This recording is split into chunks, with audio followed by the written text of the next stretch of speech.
¿Qué tal? Muy buenas noches. Bienvenido, bienvenida a La Tertulia, el espacio donde se comparten las manías de un lector. De este lado, Mayra González Olvera. Y Jorge Alberto Gudiño Hernández, ¿qué tal? ¿Cómo le va? Bien, todo muy bien. Estoy No, no, contentos. no, no, no, no. A ¿No? ver. A ver. El martes pasado, cuando estábamos haciendo la tertulia, faltaban como 50,000 para el millón. Y hoy ya estamos arriba del millón, más de Vamos un al millón millón. suscriptores en Sin embargo al aire. Entonces estamos muy bien. Tienes toda la razón. Tienes toda la razón. Qué felicidad, qué proyecto tan exitoso, qué proyecto tan abrigado y qué privilegio. De verdad, seguimos estando muy agradecidos con toda la familia de Sin embargo al aire por arroparnos, por sumarnos a esta. Y sí, felicidades a todos por este milloncito. Muchísimas gracias y que seamos muchos, muchos más y que en la tertulia siempre seamos también más y más y más lectores, Jorge Alberto. Así es, y entonces ahora que andamos en los avisos parroquiales y en los agradecimientos, lo primero que tengo que hacer, si me lo permites, Mayra, es agradecerle a todos los que me acompañaron el viernes pasado a la presentación de mi libro Historia de las Cosas Perdidas. Platicamos muy a gusto Adán Ramírez Serret y yo, y la gente que se hizo un huequito en viernes lluvioso y de tráfico para vernos ahí hablando de esta nueva novela. Ay, sí, la verdad es que yo también se los quiero agradecer. Ya sé que yo no presentaba nada, pero me dio muchísimo gusto estar con ustedes ahí, estar contigo, Jorge Alberto, porque muchos pues estuvieron también saludándome, muchos contertulios. Muchas gracias por haberse dado el espacio, porque me encantó saludarlos también y que pasaran ahí a decirnos unas que otras palabras muy bonitas sobre la labor que hacemos. Muchas gracias. Sí, sí, se nos aparecieron algunos contertulios. Y también tenemos otros anuncios, Mayra. A ver, empiézale. Pues más bien empieza tú, ya que te arrancaste con tu presentación, porque sigues en la promoción de la novela, Jorge Alberto, y tienes que invitar en particular a un par de, no un par, sino a algunos contertulios específicos. A los contertulios específicos que andan por ahí, por Pachuca, que viven en Hidalgo, que se pueden aparecer de pronto en esa tierra de pastes y barbacoa. Ahí cada quien prefiere lo que prefiere. Este sábado 3 de septiembre a la 1 de la tarde voy a presentar mi novela en el marco de la Feria Universitaria del Libro, en el Pabellón Internacional, en el Poliforum Carlos Martínez Balmori. Si me acompañan, ahí voy a andar, voy a contestar preguntas, voy a aceptar toda clase de críticas y en una de esas hasta firmo los libros que me presenten ahí. Yo muy contento, les pongo una dedicatoria bonita. Así es, todos los amigos desde Hidalgo, el sábado a la 1 de la tarde. Y yo comentarles a todos los amigos de Querétaro que estén ya pensando, ya planeando su actividad para el Hey Festival, las actividades en las que quieran estar, pues invitarlos también a que me acompañen el viernes 2 a las 5 de la tarde en el Teatro de la Ciudad a una conversación que voy a tener con la escritora Gisela Leal sobre su obra, específicamente sobre los temas de infancia y familia que siempre tocan sus novelas. Me encantará también, amigos de Querétaro, que puedan ahí dar la vuelta, estar en la plática y por supuesto me encantará saludarlos.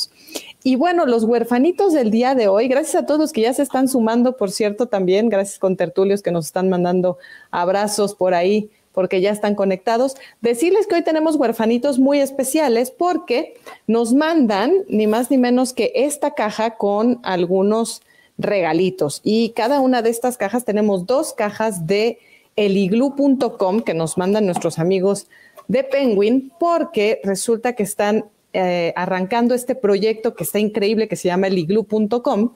Si ustedes pueden entrar y suscribirse, lo que van a hacer es que van a poder obtener uno de estos paquetes que tiene un bonito mandil, que tiene una bolsita para sus libros, una tacita, dice taza de lector en constante uso, no tocar, y también un separador. ¿Y por qué estos kits? Bueno, porque yo no sé ustedes, pero a mí me gustaría mucho ser una superlectora y que entonces un grupo editorial como este nos considerara para los lanzamientos. Imagínense ustedes, lectores, que pudieran tener información antes de que el libro salga a la venta, información para tomar decisiones sobre si la portada les gusta, sobre si la portada no les gusta. Pues por ahí es que se quiere armar la comunidad de eliglu.com. Si ustedes se suscriben, en principio pueden hacerse acreedores a uno de estos paquetitos vía sorteos o, bueno, y también van a poder formar parte de esta comunidad de superlectores que va a recibir información previa a los lanzamientos y sobre la cual ustedes van a poder decidir. Eliglu.com, y tenemos 2 cajitas de estas, 2 huerfanitos múltiples para que ustedes se los lleven, y ahí queremos que respondan una pregunta que les vamos a hacer nada más terminemos esta sección de avisos parroquiales, que ya casi estamos terminando. Oye, también decirles... Nada más, perdón, avisar que en una de las cajas puede que no vaya el mandil porque estoy pensando en sustraerlo. No lo voy a permitir, no se preocupen, van a estar los cuatro objetos que tienen que estar. Dice Marta Arellano, saludos, se deberían venir con los periodistas a Jalapa, a la Feria del Libro. Por ahí nos vamos a pegar a alguna feria, no se preocupen. Mientras tanto andamos separaditos también en nuestros eventos para saludarlos a todos ustedes en otros lugares de la República. Israel García Hernández, qué maravilloso programa, muchísimas gracias. Benjamín López, el viernes pasado, feliz de ver y escuchar a los líderes de los contertulios, muchísimas gracias por haberte dado la vuelta. Muchas gracias. Finalmente contarles que también, yo no sé si ustedes han visto estos proyectos que son increíbles, hay uno que se llama Books Club, con X en vez de la K, Books Club. Y hay otro que se llama un Libriux, ¿no? Así con X al final, un Libriux, que son estas cajas sorpresas en donde uno se suscribe y cada mes le va a llegar un libro, le llega un libro y además del libro le llegan algunos objetos que tienen que ver con lo que se cuenta en la historia, que tienen que ver con el escenario, con el contexto que está en esa novela. Y en la edición de un Libriux en esta 4ª edición del año, están tomando la novela de Jorge Alberto con varias sorpresitas. Ustedes pueden tener el libro más estas sorpresitas por un precio especial. Es un kit muy bonito que incluso también sirve mucho para regalar. Ustedes lo pueden obtener, regalarlo o quedárselo ustedes también y hacerse de estos regalitos que van junto con el libro. También les recomiendo que entren entonces a la página unlibriux.com, así tal cual, unlibriux, X al final, .com. Y ahí están, oye, Jorge Alberto, los avisos parroquiales. Así que más. Si te... Sí. Espérame, porque Polimnia Zacarías me pregunta si estará mi libro en la FILU. La FILU es la Feria Internacional del Libro Universitario. No estoy seguro cuál es la FILU, pero sí va a estar en todas las ferias del libro. Me pregunta cuál es la editorial. La editorial es Alfaguara. El libro, mira, ya estoy señalando yo mal, está de este lado. Estaba señalando yo al revés y entonces parecía que tenía yo algún problema neurológico, se ve claramente, pero bueno, el libro está de este lado. Mi editorial es Alfaguara desde hace ya varios libros y sí va a estar en todas las ferias del libro próximas, ¿no? Así es, por ahí vamos a andar y va a andar la novela dando vueltas por las ferias. Muchísimas gracias. ¿Qué les parece, ya hechos los avisos parroquiales? Sí, vamos a una pequeña pausa y ya arrancamos este programa que hoy se llama Por Amor a Nuestros Viejos.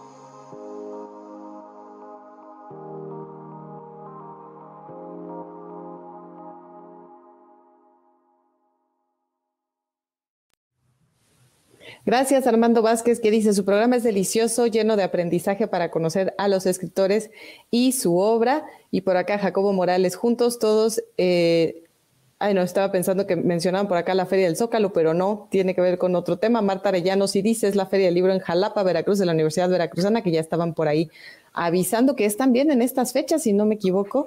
Por ahí creo que arranca el siguiente fin de semana y es un par de fines de semana también. Por ahí nos vamos a estar colando en varias de las ferias que ya vienen, Jorge Alberto. Y es un tema muy lindo el que tenemos, es un tema conmovedor, es un tema doloroso también por momentos.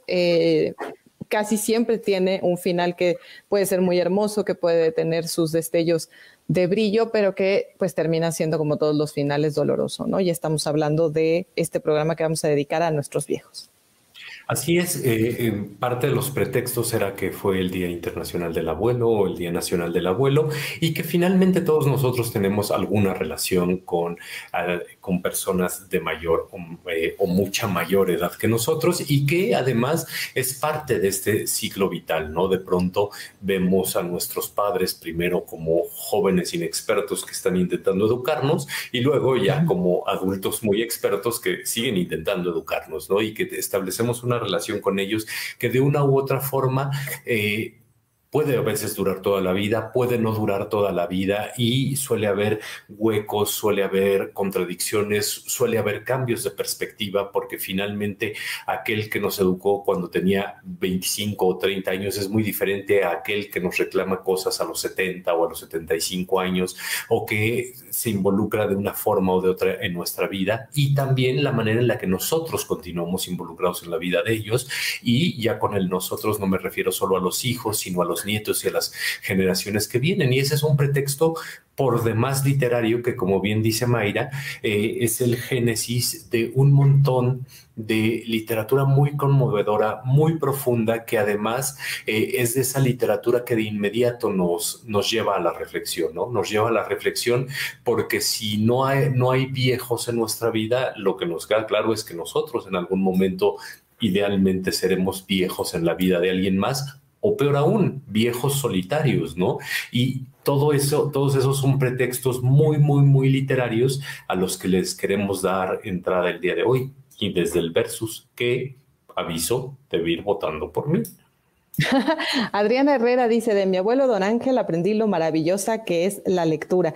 Y por acá dice Marta Garduño: felicidades por su excelente programa y gracias por el huerfanito que me obsequiaron. Ya que estás mencionando, Marta, justo el tema de los huerfanitos y hablando de lo que estamos platicando, y justo también retomando el comentario de Adriana Herrera, queremos que nos cuenten en el correo electrónico contacto@gmail.com, qué lecturas comparten siendo ustedes quizá abuelos, o qué lecturas ustedes recuerdan que sus abuelos compartían con ustedes.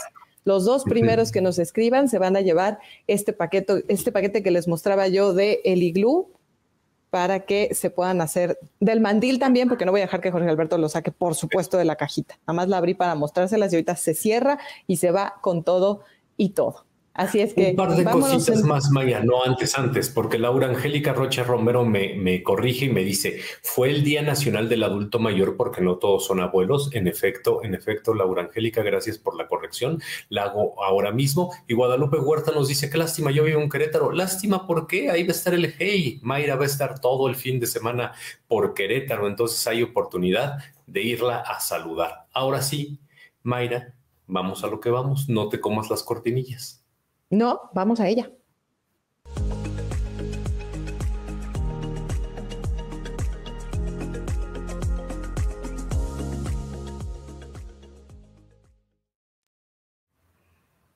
Dice por acá Heidi Espinosa: hola Mayra y Jorge, saludos desde Córdoba, Veracruz, hasta allá, abrazotes.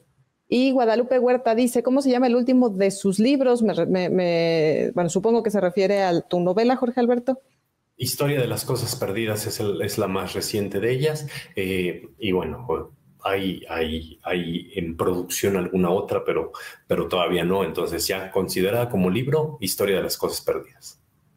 Vámonos pues con el versus, y hoy me voy a arrancar con una novela que me encanta, que me divierte, que quizá muchos de ustedes hayan visto la película, y que se llama El abuelo que saltó por la ventana y se largó, de Jonas Donn. La verdad es que es una historia llena de humor, es una historia llena de momentos conmovedores, es una historia llena de humor negro también, de pronto, de algunas escenas medio duras que se disfrazan mediante la ironía, mediante el sarcasmo, y que entonces uno termina riendo y ya después uno le da la vuelta y se da cuenta de que hay otra cosa detrás. Pero El abuelo que saltó por la ventana es la historia de Alan. Alan es un hombre que va a cumplir 100 años. Es el día que va a cumplir 100 años. Vive en una residencia para ancianos y ese día se está preparando un fiestón. Pero ustedes no se imaginan el fiestón que se está preparando por sus 100 años. El alcalde va a ir, todo mundo se está preparando, todos los vecinos. Es un acontecimiento. Y él decide que ese día no quiere esa fiesta, que él ya no quiere seguir ahí. Y entonces, tal cual como lo dice el título, se escapa por la ventana y se va. Se va en pantuflas, por cierto. Y entonces llega a la estación de camiones y pide Dice, ¿cuál es con qué me alcanza? ¿A dónde me alcanza con este dinero que tengo? Que es el boleto más barato. No me importa cuál es el destino, lo que quiero es ir. Entonces él está planeando irse. No sabemos al principio o más bien sabemos de cierto desde el principio que no tiene idea a dónde quiere irse. Lo único que quiere es escapar. Pero resulta que este abuelo empieza a tener varias ideas y varias situaciones complicadas que él mismo se va ocasionando, como por ejemplo, y de aquí se va a desarrollar toda la problemática de la novela, cuando en la estación un chico le dice que si por favor le cuida el equipaje. Y él le dice, sí, se lo puedo cuidar, pero apúrese por favor porque ya está por salir.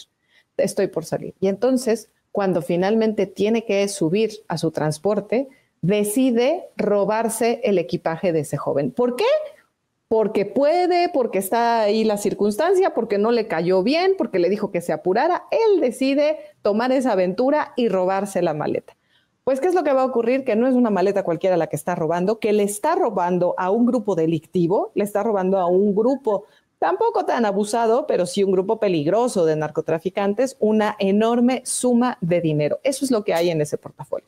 Entonces, van a ser todas las aventuras, por un lado, de todo de la policía buscando al anciano, porque claro, se escapó, pero es un anciano, hay que encontrarlo, puede correr peligro. Entonces la policía por un lado lo está persiguiendo y por otro lado este grupo de narcotraficantes también lo están buscando porque por supuesto quieren recuperar ese dinero. Mientras tanto nos va a ir contando también historias sobre su pasado, nos va a ir compartiendo también cómo fue, qué tipo de niño fue, cómo era su familia, cómo eran sus padres, cómo fue para él también ser un personaje desde muy joven bastante peculiar, incluso hasta con ciertos tratamientos psiquiátricos y que finalmente llega a ser este anciano de 100 años que en este momento está escapando de la policía y de un grupo de narcotraficantes. Ese es el humor de Jonas Jonasson y de el abuelo que saltó por la ventana y se largó. Bueno, a ver, Mayra trae para el Versus un libro tremendamente divertido, de esos de carcajadas, de situaciones cómicas, de malentendidos, de todos esos juegos. Yo traigo un libro tremendamente triste. Entonces sí, no podría haber bellísimo. Un contraste mayor. Bellísimo. Es un libro bellísimo el que yo traigo hoy, un libro que además es cortitito. Si lo ven así de perfil, debe tener poquititas, no llega a las 150 páginas. Se llama La nieta del señor Lin, de Philippe Claudel. Philippe Claudel es uno de esos escritores franceses en activo que escribe cosas muy emocionales y muy tremendas, y esta es una de ellas. No sabemos bien de dónde el señor Lin está viajando en un barco rumbo a lo que pensamos que es la libertad. Está migrando, asumimos porque no dice el lugar preciso, que está huyendo de algún país de África o de Asia que está en guerra, que podría ser en su momento, podría haber sido Siria o podría ser hoy mismo Ucrania. No es Ucrania porque es Europa, pero en su momento, el libro tiene ya algunos años, que está migrando, que se está yendo como refugiado a otro país, ¿no? A un país de esos que sí les da albergue y que reciben a los refugiados, y va en el barco completamente solo, salvo por su pequeña nieta. Su pequeña nieta, que es muy pequeña, es una bebita a la que tiene que cargar todo el tiempo, y mientras ve en el barco empieza a recordar qué fue lo que pasó con su esposa, qué fue con lo que pasó con su hija, qué fue con lo que pasó con los padres de la bebé y cómo tuvo que abandonarlo todo, básicamente no para salvarse él, sino para salvarla a ella. Y en ese abandono en realidad implica una pérdida de absolutamente todo, porque llega a un país en el que del que no habla el idioma y en el que nadie habla su idioma, porque además es un idioma, asumimos, tremendamente extraño, muy particular. Entonces no se logra comunicar básicamente con nadie. Entra en un enorme galerón de refugiados donde hay algunas personas de su misma nacionalidad, pero esas personas lo desprecian, se burlan un poco de él, porque además el señor Lin no solo es un viejo y un refugiado que tiene a una bebita, sino que además era alguien que trabajaba en una zona rural, entonces no está consciente ni de avances tecnológicos, ni de las cosas, ni de las noticias, pues en realidad él era alguien que tenía una vida tremendamente simple y que la guerra destruyó y que ahora en verdad hace todo por seguir con su nieta. Y poco a poco va recibiendo la asistencia social, sigue siendo un solitario, de pronto se encuentra a un señor muy elegante que se vuelve su amigo, que cada tanto lo invita a comer y lo invita a cenar y le ayuda en algunas cosas respecto a su nieta, a la que, por cierto, él le tiene que dar una papilla de arroz que él mismo mastica y que tiene que volver blanda. En verdad, la relación entre el señor Lin y su nieta es una relación de profundo amor, de un amor súper, súper, súper, súper intenso, en el que evidentemente no median la gratitud, ¿no? Porque es un amor completamente desinteresado. El señor Lin está consciente de que llegará el día en que él no pueda hacerse cargo y lo que más quiere es resistir, resistir todo lo posible para que el día que tenga que entregar a la niña a las autoridades, al sistema de seguridad social, a alguna familia de acogida o a alguien que quiera adoptarla, pues al menos guarde un recuerdo de lo que fue, de lo que son sus raíces, ¿no? Y mientras eso no suceda, mientras le permitan estar con ella, él hará todo lo necesario para que así se dé, ¿no? No voy a mencionar absolutamente nada al final, salvo que es uno de esos grandes finales en la literatura, el viaje que nos hace, por el cual nos hace transitar Philippe Claudette con la nieta del señor Lin, es en verdad una maravilla. Y pues, si con lo que acabo de decir no los logro convencer de que voten por Team Jorge Alberto, consideren que Jorge Alberto está mucho más cerca de ser un adulto mayor que Mayra. Ay, qué payaso Entonces, eres. justo por eso me deberían dar. Qué payaso eres. Es preciosa la novela de Philippe Claudel, la verdad es que es preciosa. Por acá, Alex DZGN1 dice, buenas noches, contertulios. Mi hermano Lázaro fue quien me enseñó el valor de la lectura. Si él viviera hoy, seguramente sería abuelo. Y hola, contertuliana Zanavia, que también nos saluda por acá. Israel opina que la del abuelo es muy entretenida, algo exagerada, pero hilarante, y se refiere a el abuelo que saltó por la ventana y se largó. Y por acá se están recomendando la película. Bueno, justo Irene Victoria dice que le gusta la película y le dice a Vicky, que decía que no sabía que había película, que la busque porque le va a encantar. Muchísimas gracias a todos los que nos siguen escribiendo. Graciela Díaz dice, va mi voto para Jorge Alberto independientemente de su edad. Pero todavía no sale la encuesta, entonces eso me preocupa muchísimo porque eso ya salió, ya salió. Pero Sí. tienes a fuerza que dar lata tú, ¿verdad? No, necesito. Bueno, Luis MX dice que me rasuré ahora, sí me rasuré, eso merece evidentemente también un voto. Porque te quitaste años, ¿no? O sea, Armando no. nos dice, O son los saludos de Mexicali. Nunca me saludan, pero igual y por aquí andamos. Saludos hasta Mexicali, Armando. Si no te saludamos es porque a veces esto corre rapidísimo, pero lo intentamos. Pati Antonio nos dice felicitaciones por el 1,000,000 de suscriptores y vamos por más. Bendiciones. Muchas gracias. Sí. Heidi Espinosa dice, perdón, Mayra, hoy por primera vez voto por Jorge Alberto. Heidi, ya has llegado al lado correcto. Oye, de las votaciones. Sofía Aurora dice, saludos a la tertulia desde Pachuca, Hidalgo. Sofía, acuérdate que el 3 de septiembre a la 1, ahí en la feria, va a estar Jorge Alberto presentando ahí en el pabellón internacional en full, va a estar presentando su novela. Ojalá te puedas dar una vuelta, que nos va a encantar que estés por ahí. Bueno, dice Mon Rivera, no se peleen, toda la razón. Pero ¿a poco nos entretienen un montón cuando nosotros nos peleamos? Además es bonito estarnos peleando porque eso quiere decir que leemos muchos libros y que luego los ponemos aquí para el servicio de ustedes. Y siempre esas peleas lo único que quieren es eso, convertirse en recomendaciones para todos ustedes, como también las entrevistas que hacemos, que queremos que se conviertan en recomendaciones para todos ustedes, de la mano de nosotros, por supuesto, y también de viva voz del autor, que en este caso es Jesús Carrasco, con Llévame a casa. Jorge Alberto, ¿qué pasa en Llévame a casa?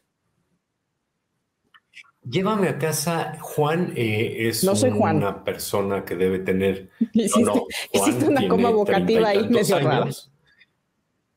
Perdón, perdón, perdón. Y está en Edimburgo, aunque es de un pequeño pueblo del centro de España. Él estudió ingeniería forestal, pero se fue en realidad desencantado de su vida y empezó lavando platos y ahora trabaja en un vivero, pero ni siquiera lo dejan atender a los rododendros, por cierto. Y su hermana le avisa que su padre tiene cáncer, su hermana le avisa que su padre está muy enfermo, su hermana le avisa que su padre va a morir, su padre muere y él todavía no regresa.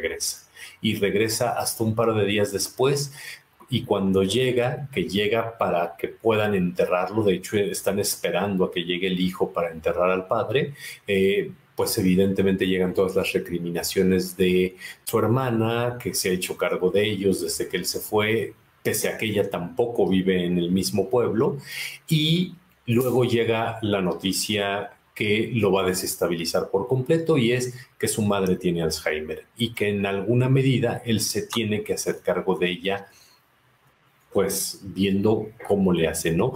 Y entonces la novela se trata en una primera parte de cómo lleva el duelo por su padre, es un duelo lleno de recriminaciones, de enojos y demás, y la segunda parte, cómo restablece esa relación con su madre que gradualmente va perdiendo la memoria. Es una novela de mucha intensidad que nos pone frente a pues a esta realidad que es el deterioro de los padres y cómo vamos relacionándonos con ellos. Sí, es un libro que se puede leer de muchas formas, dependiendo del momento de la vida en el que estemos, dependiendo del momento en la vida en el que nos encontremos con respecto a nuestros padres.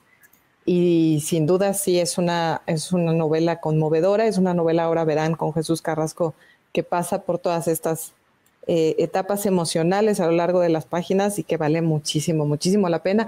Seguimos platicando con ustedes antes de mandar a la entrevista. Por acá dice Adriana Herrera, va arrasando Jorge Alberto. Es preciosa esa novela. A mí me divierte mucho la del Es que abuelo. la de Claudel es La de Claudel es buenísima. preciosa.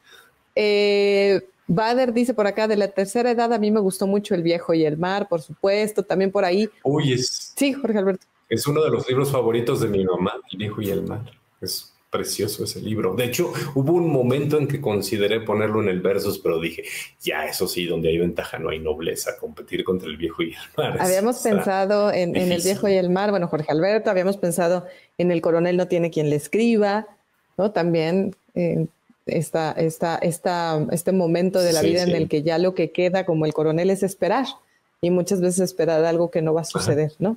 Dice Marta Torres, ¿pelien o así peleen? es. Ah, bueno, lo correcto es peleen, pero como Nos pusieron peleamos y pelien nos entre comillas, pues fue peleamos. muy bonito y fue muy coloquial, así que por eso lo repetimos así. Jorge Alberto, ¿te parece que nos vayamos a esta conversación con Jesús Carrasco? Vamos, Vámonos. vamos. Estamos muy contentos de recibir aquí en la tertulia a Jesús Carrasco con una novela bellísima que se llama Llévame a casa. En verdad, si quieren un momento, si quieren conmoverse, si quieren leer algo que les toque el corazón, que les toque las fibras, llévense esto a casa, llévense a Jesús Carrasco a casa porque vamos a platicar ahorita y se les va a antojar todavía más. Bienvenido, Jesús, gracias. Bueno, muchas gracias a vosotros. Un placer estar en vuestro espacio. Jesús, en la primera parte de tu novela, antes de que se vaya Isabel, vemos que hay un constante reclamo hacia la actitud de Juan. Él se ha ido, no ha vuelto cuando se ha necesitado, no actúa como corresponde en el velorio, en el funeral. Y ¿cómo se relaciona esta huida de él hace un par de años, hace 3 años a Edimburgo, con su incapacidad de integrarse al duelo por la muerte de su padre?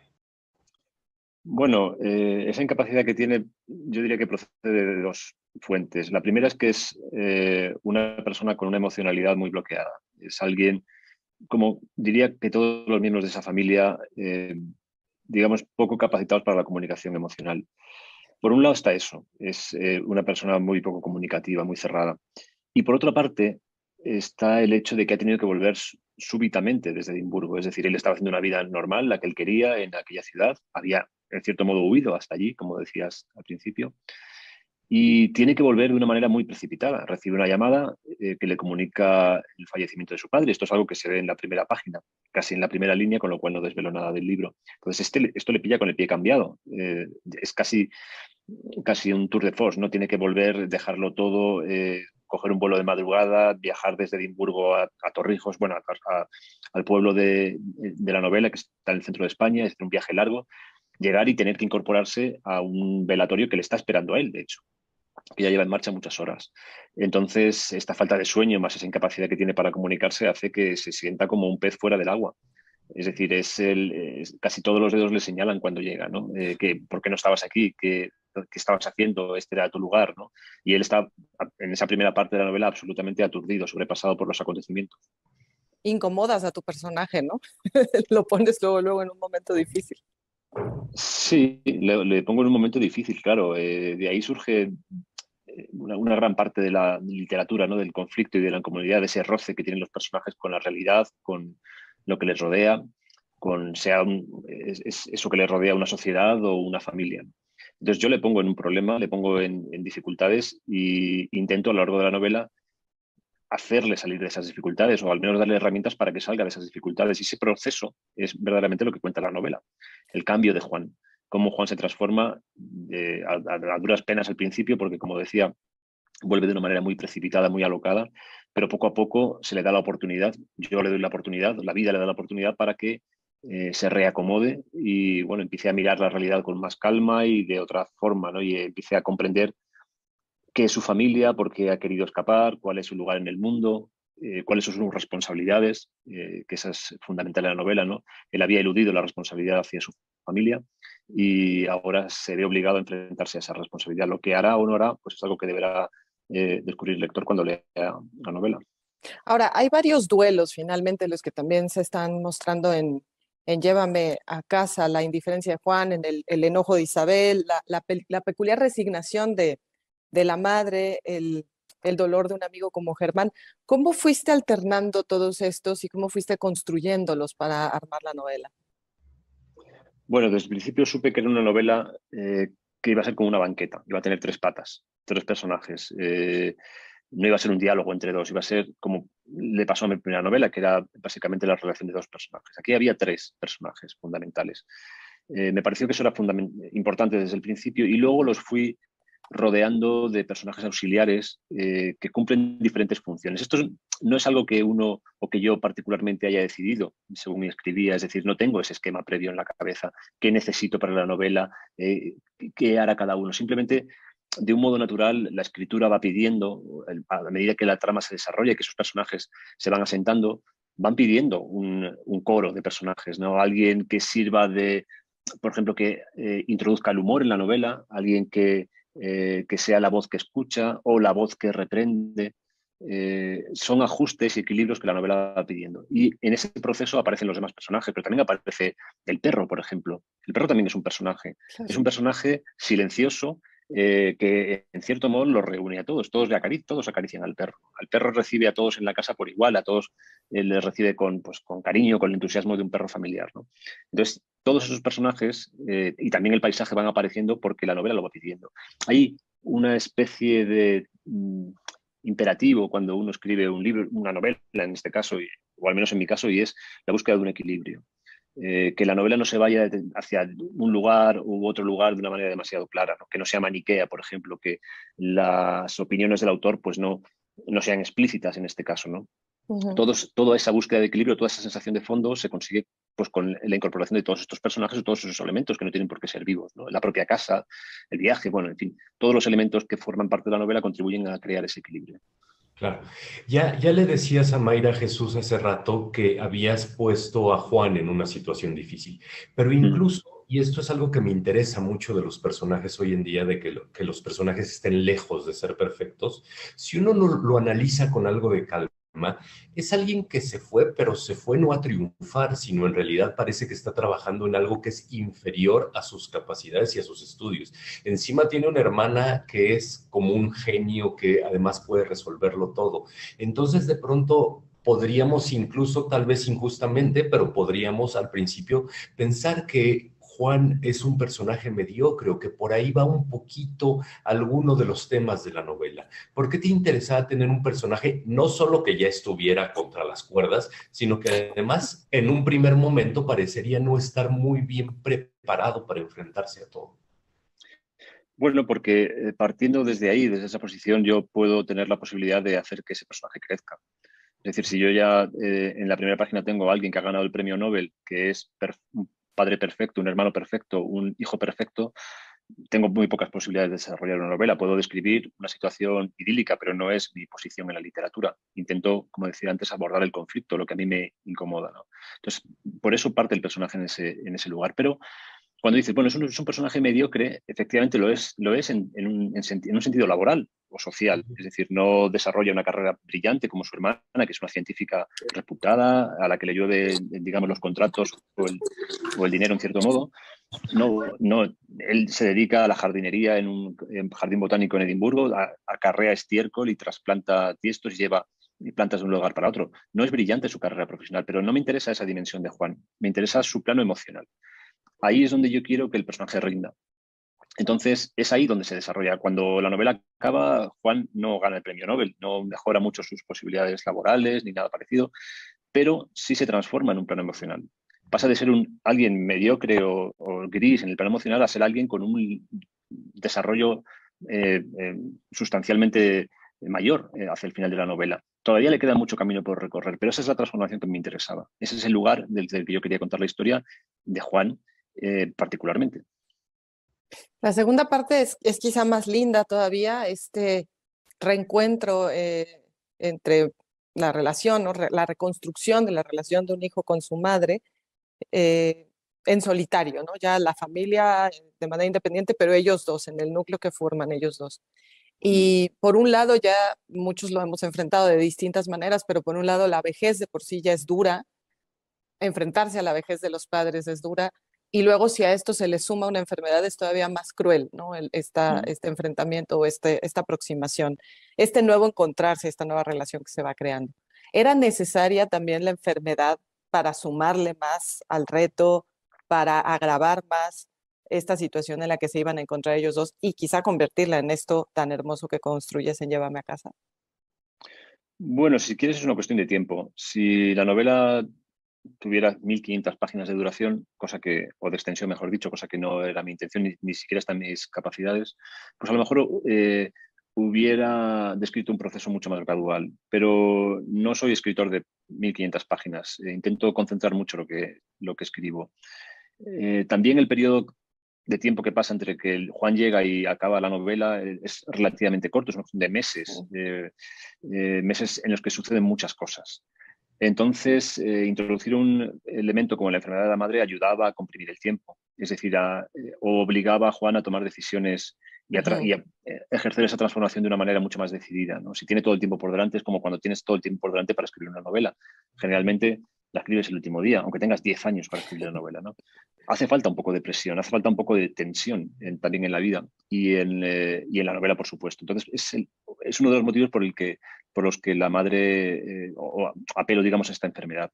Luego, por otra parte, es una enfermedad que ha ido apareciendo en mi vida de una manera cada vez más repetida. Creo que es algo común a mucha gente. Ya casi nadie creo que exista en el mundo que no conozca un caso cercano de alguien que tiene una demencia, un Alzheimer, o un Parkinson o alguna enfermedad de este tipo, ¿no? Entonces, creo que también es un signo de nuestros tiempos. Por suerte, las personas cada vez tienen más esperanza de vida y, por desgracia, esa esperanza de vida trae consigo pues, este tipo de enfermedades que antes no existían, yo creo que no existían de una manera tan abundante. Entonces, bueno, también forma parte del tiempo en que vivimos y, como decía, sobre todo es un recurso para que Juan tome decisiones y se aproxime y realice ese giro que yo quería para él. Ahora, al margen de que sea un recurso, la enfermedad como tal, la que eliges, también te permite una conexión completa con el lector, ¿no? Este tema de la memoria va más allá de una enfermedad, ¿no? El tema de la memoria nos apela a todos. El tema de los recuerdos, de querer o no recordar también, y que eso sea justo el síntoma principal de una enfermedad, para un escritor, para una novela como esta, también tiene un simbolismo, un significado detrás, ¿no? Simplemente de que se necesitaba la enfermedad para que todo esto ocurriera con esta velocidad. Claro, es una enfermedad atroz, precisamente porque mina no solamente, o no particularmente la parte física, sino la memoria y con ella la identidad. Es decir, cuando alguien va perdiendo los recuerdos y empieza a dejar de reconocer a las personas que le quieren y le cuidan y ya confunde a su marido o a su mujer con un vecino, o con alguien, o con un desconocido, o con un ladrón que entra en casa, pues digamos, el panorama familiar es brutal. ¿Qué hacemos con un caso así, ¿no? Entonces, desde ese punto de vista, y no sé si es correcto decirlo así, pero tiene unas posibilidades literarias muy grandes, Sí, porque sí, sí. precisamente apela a esta cosa de la identidad, ¿no? Este hecho tan central en la humanidad, en el ser humano. Entonces, por eso creo que también era pertinente. Y también porque tenía cerca, como decía antes, una serie de casos que me habían impresionado mucho, que me impresionan mucho por lo que implican, ¿no? Por tener esta dimensión tan, ¿cómo diría?, tan extraña. Una cosa es enfrentarse a una enfermedad física que está localizada en el cuerpo, que puede o no tener tratamiento, pero que, en fin, puede albergar la esperanza de que en algún lugar del mundo, en Houston, si se quiere, yo que sé, en algún hospital de Nueva York, pues pueda tener un tratamiento, pero el Alzheimer se te va de las manos en tu propia casa. Y es difícil de señalar con el dedo dónde está la solución del Alzheimer, ¿no? O si no, imposible. Entonces, este hecho transforma tanto la vida familiar y da tantas posibilidades literariamente bueno, tiré de él, también como decía, porque tenía casos cercanos que me habían impactado y que me sirvieron como documentación. Ahora voy a romper un poco la parte emocional. Me quiero ir a una parte técnica de tu novela. La novela está narrada con un narrador en tercera persona que casi todo el tiempo está sobre Juan, a veces no, pero hay algo que haces que me llamó muchísimo la atención. Le puse un nombre, seguramente tú tienes otro, que son estos diálogos especulativos. Es decir, Mm. hay un momento en el que el personaje dice, debería yo hablar con, o sea, Juan, debería yo hablar con mi hermana, y entonces se imagina todo el diálogo, ¿no? Y Mm. entonces esto ya, por una parte uno dice, ¿está sucediendo o no está sucediendo el diálogo? ¿No? En realidad no está sucediendo, pero es como si sucediera, entonces nos lleva a eso. ¿Cómo fue construir estos diálogos? Pues yo les llamé así, quizás tengan otro nombre. Jorge, me parece una denominación perfecta. No lo había pensado nunca por ahí, pero me parece que es muy acertado, muy preciso lo que dices. Diálogos especulativos. En realidad, si te fijas, es algo que hacemos constantemente todos. Es decir, cuando queremos enfrentarnos a una situación que nos inquieta y estamos preparando una conversación con nuestro jefe, con nuestro hermano, con nuestra pareja, en realidad ensayamos esa conversación, ¿no? Y hacemos el papel de los dos personajes, el nuestro, qué le vamos a decir y qué esperamos que esa otra persona nos diga. De modo que hay ese juego previo a la conversación. Y yo puse en práctica esto en la novela. Y me pareció muy interesante, me lo pasé la verdad es que muy bien, porque ofrece muchas posibilidades. Es algo que me gusta mucho de la literatura, ¿no? Que es esa libertad. Es cierto que hay una serie de esquemas que están preestablecidos, que están muy asentados, como por ejemplo el narrador en tercera persona y en pasado, el omnisciente, pero dentro de las posibilidades que están descritas en los manuales de escritura creativa hay muchas posibles mezclas. Y una que me gusta mucho es que tengo como dices, este narrador que es en tercera persona, pero que está muy encima del personaje, es decir, es como una Steadicam en televisión, ¿no? Esta cámara que va, creo que se llama Steadicam, ¿no? Que va a hombros de un operador y que se mete y sale y entra, ¿no? Es como el arca rusa de Sukhorov, ¿no? Esta película que recorre la historia de Rusia a través del Hermitage y entra y sale de todas las habitaciones y se va encontrando con todos los personajes de 2 siglos en la historia de Rusia. Bueno, pues esto es algo que yo intento hacer con el narrador en este caso, que actúa como cámara. Vemos casi todo lo que ve el protagonista Juan, pero de repente esa cámara naturalmente fluye de su cerebro al cerebro de otro y reproduce una conversación que no existe, que solo existe en su cabeza, pero que yo intento que sea una conversación verosímil que cree este espejismo, ¿no? Que el lector piense que verdaderamente se está produciendo. Y en cierto modo se está produciendo. En cierto modo se está produciendo. No está muy lejos, Juan, de lo que sabe que su hermana le va a decir en ese diálogo, ¿no? Entonces, este tipo de juegos me gustan mucho. Me aportan mucha sensación de libertad cuando escribo, ¿no? A veces es muy reconfortante o muy tranquilizador saber que tienes unas herramientas que funcionan bien, que ya sabes que están ensayadas, pero otras veces es muy divertido y muy enriquecedor también ensayar esas otras fórmulas, ¿no? Y voy haciéndolo cada vez con más libertad. En lo que estoy escribiendo ahora están pasando cosas que a mí me están, en fin, maravillando, no porque las haya escrito yo, sino porque de repente me siento suficientemente relajado o suelto como para dejar, es decir, olvidarte del manual de escritura creativa y que pasen cosas que no te esperas en la propia técnica narrativa. Hace ratito hablabas de las responsabilidades de alguien como Juan o de las responsabilidades que debe tener un personaje o persona. Aquí hablas de la responsabilidad de los hijos hacia los padres. Me parece que es uno de los temas que te intriga también, que quieres Mm. compartir con nosotros en Llévame a casa. ¿Por qué te interesaba y cuál es esa responsabilidad después de haber escrito Llévame a casa? Bueno, me interesa porque tengo casi 50 años y a mi edad ya he tenido hijos, hijas y por suerte todavía tengo madre. Entonces, a mi edad ya uno empieza a ver, hace ya años que yo empecé a ver a mi madre desde otro punto de vista. Ya no era esa persona que impulsa y que le mete la energía a la familia y a la casa y la saca adelante, esa ayuda, ese auxilio permanente, ese acogimiento amoroso de sus hijos, sino que ahora es un igual, es otro igual, es alguien que también ha tenido hijos como yo y con quien me puedo comportar y a quien puedo ver desde un plano mucho más igualitario. Entonces empiezo a entender mucho mejor a mis padres, empiezo a entender mucho mejor qué cosas hacían. Y ahora, justamente ahora, veo cómo ya no solamente mi madre, sino otras personas de mi entorno, pues van teniendo la necesidad bueno, de recibir ayuda. ¿Quién tiene que proporcionar esa ayuda? Bueno, pues depende de la sociedad en la que estemos. Si es una sociedad nórdica o al norte de Europa, por ejemplo, pues seguramente todos los dedos apuntan al estado de bienestar. Es el estado de bienestar que se tiene que encargar de una demencia o de una atención, de una dependencia severa. En una sociedad latina o mediterránea como es la española, esos dedos apuntan a la familia en primer lugar. Entonces, yo como ciudadano me he sentido interpelado, como persona, como ser humano, y por eso he mirado hacia ese lugar. Y por eso me he preguntado qué responsabilidad tengo yo hacia mis padres, hacia mi madre en este caso, o hacia esas otras personas que me rodean, ¿no? ¿Tengo alguna responsabilidad? Y entonces esta pregunta, a través del libro y también a través de mis propias relaciones personales, veo que se multiplica. Es decir, cada vez somos más los que nos hacemos esa pregunta, porque la vida te atropella a veces, ¿no? A veces esa enfermedad o esa dependencia con la que no contabas, pues llama a tu puerta y tienes que decir algo, ¿no? Para mí, en la novela hay algo más allá de la pregunta en sí, si somos responsables o no ante la necesidad de nuestros padres o nuestros mayores, me interesa más el hecho de que esa pregunta es inevitable. Es decir, reclama una respuesta, la que sea.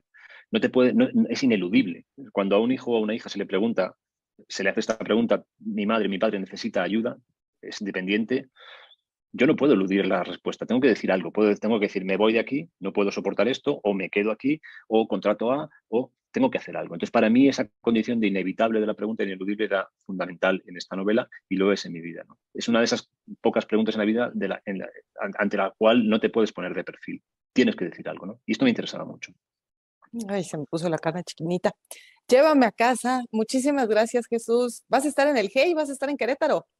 Voy a estar en Querétaro, sí, dentro de un par de días o 3. ¿Con quién cómo te buscamos ahí en el programa? ¿Con quién vas a tener charla? ¿Tienes por ahí las fechas, los días? Si no, ni te Pues apures.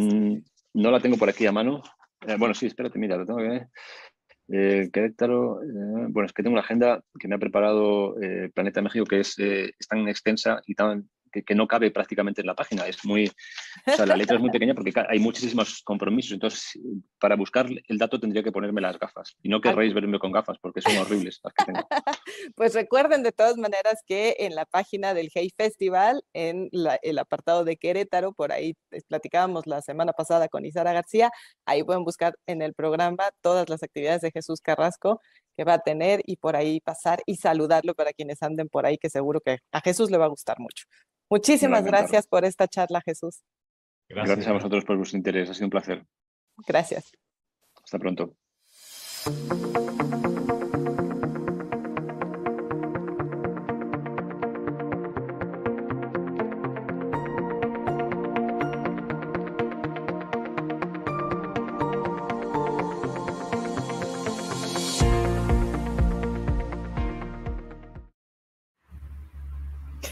Ay, qué bonita la charla con Jesús Carrasco, qué buen tipo y la novela en verdad es muy conmovedora, ojalá tengan oportunidad de acercarse a ella.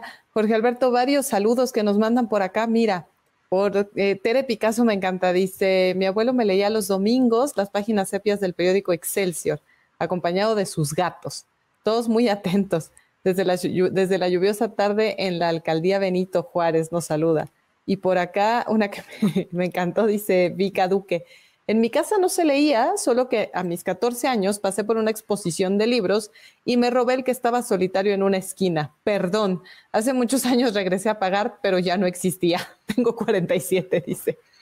No, no, pero la historia sigue porque dice, después de ese libro que robé, me enamoró y gracias a El hijo del ninja, que es el libro robado, hoy he leído mucho y mis hijos también. Aún tengo ese libro y fue el primero que les di a leer a mis hijos.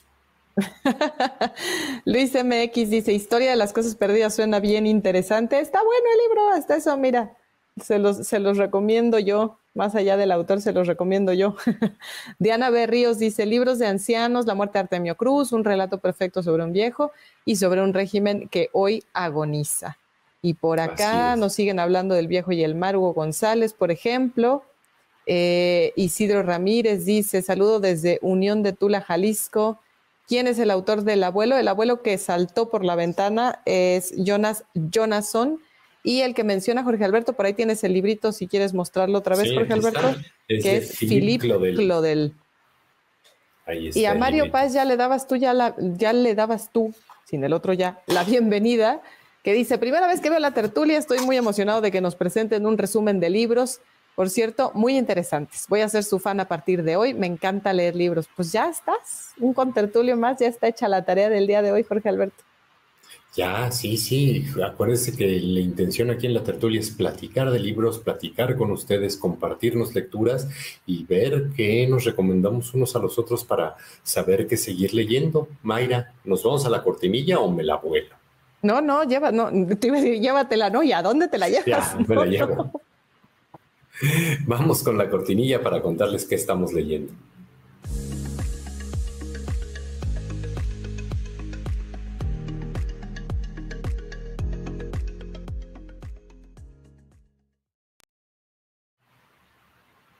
Dice María Marisol, hola, buen programa, se escucha muy bueno el tema del libro de Jesús Carrasco. También estoy en los 50 y sí, mi papá ya tiene 82 años. Y Sony Francisco Díaz Calderón, Las intermitencias de la muerte de José Saramago. Adriana Herrera Canales, Salvatore Roncone, El abuelo sensacional de la sonrisa etrusca. Muchísimas gracias que nos siguen escribiendo. Luis MX, no quisiera ser una carga para mis hijos, yo ya viví, ahora que ellos vivan, si quieren cuidarme, ok. Si no, no les inculco que se esclavicen a mi vejez, aunque me faltan 25 años para llegar a los 80. Pues ojalá que no haya una esclavitud, pero que sí haya un acompañamiento. Irene Así Victoria, es. Pongo la alarma para cada martes porque no me quiero perder este programa. Muy bien, Irene, tú muy bien. Y Pablo muy Blanco bien, nos manda saludos desde Saltillo, Coahuila, hasta allá, muchos saludos. Y Jorge Alberto se nos va, y yo sigo, hable. Sí, es hable y no sabemos, no entendemos muy bien cuál es la razón, pero estamos leyendo cosas muy diferentes. A mí se me apareció esta semana un libro al que ya le traía muchas ganas, que es de Walter Isaacson. El libro se llama Einstein. Walter Isaacson es un gran periodista que se ha dedicado, al margen de su labor periodística, a escribir biografías de grandes genios de la humanidad, ¿no? Tiene una biografía de Da Vinci, tiene una biografía de Steve Jobs, tiene una biografía de Doudna, la persona que ganó una de las dos que ganó el premio Nobel de Química en 2020 por justo sus descubrimientos en esta cosa tan rara que se llama edición genética CRISPR, y tiene un libro sobre Einstein, y es una biografía sobre Einstein que más allá de cualquier intento de explicación científica, porque en realidad no estoy, bueno, al menos yo y supongo que la mayoría de los lectores no estamos en condiciones de entender la profundidad del pensamiento de Einstein y qué era lo que decían en verdad sus ecuaciones o cuál es la complejidad de toda esa forma de ver o de medir el universo nueva, que él es uno de los responsables de ese salto de la física a principios del siglo XX. Lo que nos cuenta es la vida de este hombre que sí era un genio, sí era súper interesante, pero también tenía sus problemas y sus asegúnes de entrada, y esta es una anécdota que muchos conocemos. En los primeros años después de que se tituló de físico, nadie lo quería contratar porque era medio conflictivo, al menos no lo querían contratar en la academia, y acabó trabajando en una oficina de patentes. Ahí fue donde desarrolló la teoría de la relatividad. Su matrimonio con su primera esposa fue medio tormentoso, medio contrato de aceptación, medio vamos a asistir a las reuniones sociales juntos, pero por favor ocúpese nada más de mi ropa y no me dé mucha lata. Pues todas esas anécdotas vienen en el libro de Isaacson. Es un libro muy, muy importante, es un libro muy, muy interesante. Evidentemente también viene el conflicto con la Alemania, con el Tercer Reich, y vienen cosas que lo llevaron a cruzarse y a vivir a América. También vienen cosas acerca de sus hijos que a veces resultan desconocidas. Yo creo que Walter Isaacson es uno de los grandes biógrafos vivos que hay, que, bueno, es su interés personal. Supongo que tiene un pie puesto en lo científico. Normalmente hace retratos como de personajes que son genios, ¿no? Genios en su momento. Probablemente el de Steve Jobs era el más nuevo, El Código de la Vida es el más nuevo, que es una biografía novelada de Jennifer Doudna. Ahí está lo que estoy leyendo. Lidia Muñoz nos preguntaba hace ya varios minutos, por eso regreso a ella. Dice, ¿qué libro me recomiendan para mi nieto de 15 años? Muchas gracias. El mundo de Sofía, yo le recomendaría muchísimo El mundo de Sofía. A mí me gustó mucho esa edad. Si bien uno podría pensar que es una novela sobre ciertas corrientes filosóficas, creo que también es una novela de iniciación. Hace no mucho hablabas de él, de Jostein Gaarder. Ahí está, yo ese lo recomiendo mucho para esa edad justo. Sí, y en general Jostein Gaarder, ¿no? Acercarse a las cosas a los otros títulos, al viajero solitario, otros títulos de Jostein Gaarder, sin duda, también es un buen autor para justo esa edad. Así Yo es. estoy leyendo un libro de cuentos de una escritora mexicana, Dalia de la Cerda, que se llama Perras de Reserva. Ella es una escritora de Aguascalientes, es activista también, y este libro en su momento se había publicado por Tierra Adentro, lo rescata ahora Sexto Piso junto con otros relatos que no estaban incluidos en ese momento en el volumen de Perras de Reserva que salió con Tierra Adentro. En este caso, lo que tenemos en Perras de Reserva es ni más ni menos que una serie de cuentos donde temas tan duros como el feminicidio, como el transfeminicidio, que me pareció muy interesante que en uno de los cuentos ella abordara el tema del transfeminicidio, como las mujeres, y en esas palabras, sí, así se refiere Dalia a sus personajes, estas mujeres cabronas que tienen que serlo, que desde pequeñas se dan cuenta de que la vida no va a ser fácil para ellas simple y sencillamente porque son mujeres y que entonces tienen que empoderarse y ser cabronas, y así se convierten en estos personajes que sufren, que padecen, que lamentablemente son muchas veces víctimas en Perras de Reserva, pero que no son doblemente victimizadas. Y eso es lo que me gusta mucho de Dalia de la Cerda, porque puede estar contando historias muy dramáticas o puede estar compartiéndonos cuentos en donde las situaciones que viven estas mujeres pueden ser terribles, pero no lo hace desde lo panfletario, no lo hace desde el discurso por sí solo, sino que lo hace desde la ficción y la creación de los personajes. Me gusta mucho también en otro de los cuentos cómo este feminicidio a quien impacta es a una de las amigas, ¿no? Entonces, muchas veces, y por supuesto pensamos en la familia directa de las víctimas de estos crímenes, pero me gusta mucho que se dé el punto de vista de una amiga que pierde a alguien tan importante en su vida, que la pierde de una manera tan brutal y cómo esto la afecta. Me encanta, la verdad, la forma de narrar de Dalia de la Cerda. Ya te iba a decir yo que dejaras de hablar. Ya, nada más era contar que estás leyendo. No estamos en un versus ahora y ya se nos ve el tiempo, Mayra.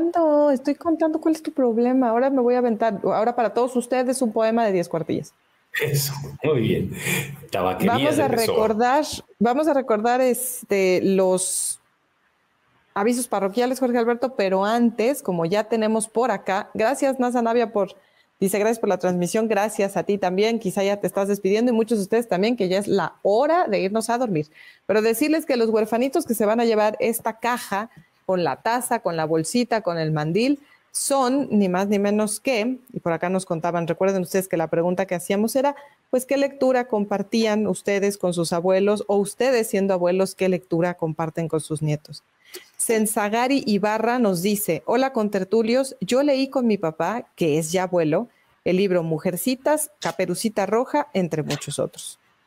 Y María de Lourdes Domínguez Morán dice, mi bisabuela era lectora y me recomendaba El vendedor más grande del mundo. Pues ahí están ustedes, se llevan estos kits que nos envían nuestros amigos de Penguin y que nos los envían vía eliglu.com. Recuerden, si quieren pertenecer, imagínense ustedes que les lleguen notificaciones y les digan, oye, queremos que opines sobre esta nueva portada. Pues está padrísimo.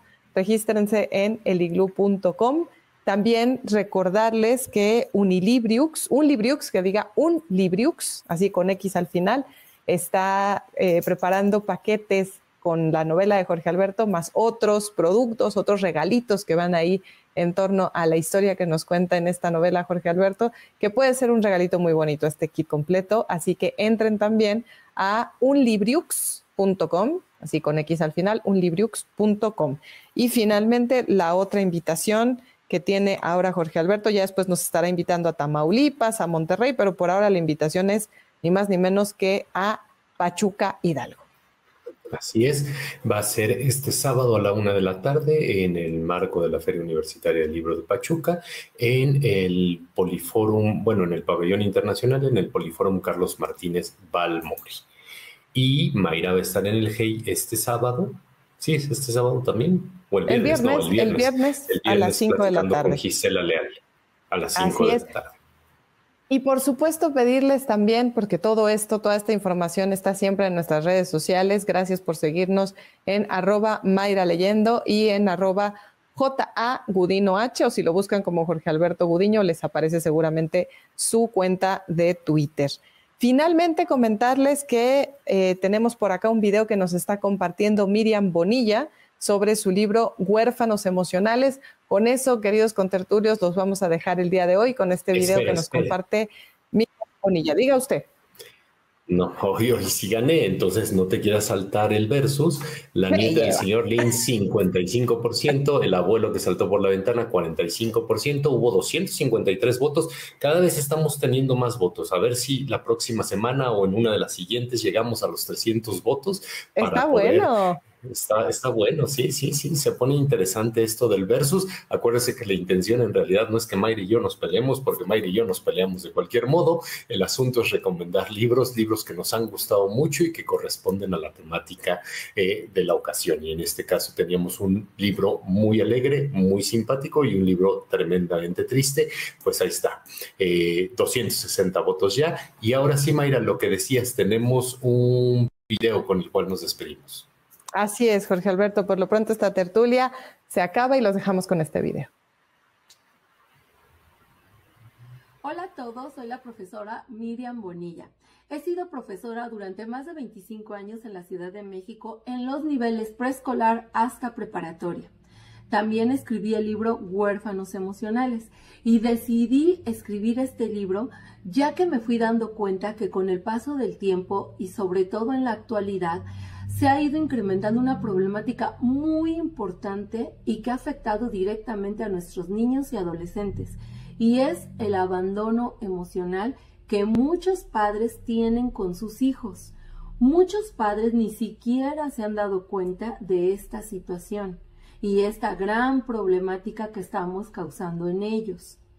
Es por eso que en este libro yo hago que los padres tomen esa conciencia primeramente y ellos mismos tomen acciones para mejorar esto. También doy las causas, que son varios factores, pero uno de los más importantes a mi punto de vista es el uso de las nuevas tecnologías. Es muy importante que usemos las nuevas tecnologías y que las conozcamos. Sin embargo, por otro lado, esto ha ocasionado que entre familia nos distanciamos más, que haya menos comunicación, sobre todo con nuestros niños y adolescentes. Es por eso que debemos de hacer algo ya, muy, muy importante. Los padres, muchos creen que con solo darle la manutención a sus hijos es suficiente, el darles comida, alimento, escuela, ropa, etc. Claro que es importante. Sin embargo, también es muy importante el darles el amor, la atención, el cariño debido, ya que la familia es el núcleo en donde el niño adquiere un sinnúmero de factores que le van a servir en su vida. Tal es el caso de amor, protección, autoestima, cariño, valores, principios, disciplina, etc. Si el niño en casa no adquiere estos factores, entonces ¿desde dónde ese niño se va a construir para poder afrontar la vida? Es por eso que los padres debemos de tener conciencia de esta problemática. En el libro yo a los padres les doy consejos, herramientas, tips que puedan implementar con sus hijos para poder fortalecer ese vínculo afectivo. Y si no lo tienen construido, reconstruirlo y sobre todo fortalecerlo y mantenerlo. Es muy importante. Si no es así, los niños traerán y adolescentes también traerán graves consecuencias. Desde problemas de aprendizaje, de conducta, de comunicación, difícil forma de expresarse. Ellos van generando un rencor que les va a ir aumentando con el paso de los años. Es muy importante que como padres tengamos esa conciencia qué clase de niños y adultos estamos lanzando a la sociedad. Lo básico es el amor y la atención. Es más importante que muchas cosas materiales que muchas veces les damos por esa culpabilidad. En fin, en este libro yo manejo un sinnúmero de situaciones que espero les sirvan a todos esos padres, que tengamos ese compromiso real que tenemos para con nuestros niños. Ojalá les sirva y sea ese granito de arena para reforzar este vínculo afectivo que tanto necesitan nuestros niños y nuestros adolescentes. Este libro se encuentra en amazon.com y amazon.com.mx. Muchas gracias y hasta la próxima.